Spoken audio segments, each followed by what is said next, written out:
Čūska bija visviltīgākā no visiem lauku zvēriem,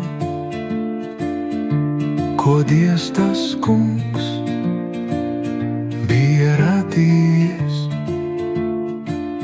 Čūska teica sievai, vai tad tiešām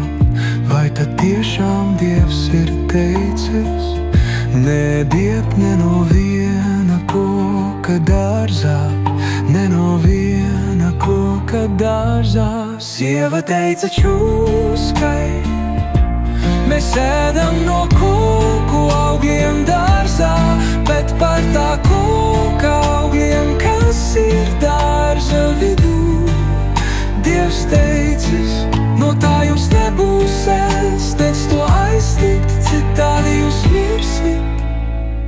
Tad čūska teica sievai, jūs mirt nemirsiet. Čūska teica, jūs nemirsiet, bet Dievs zina,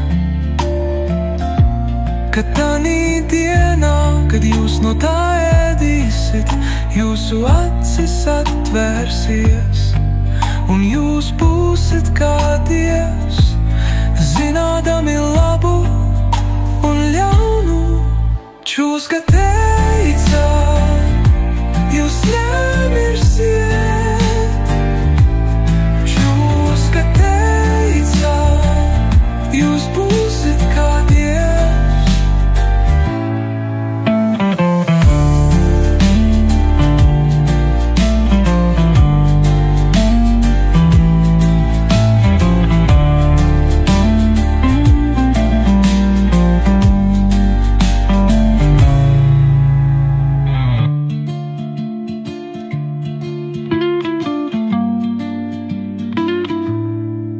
Čūska teica,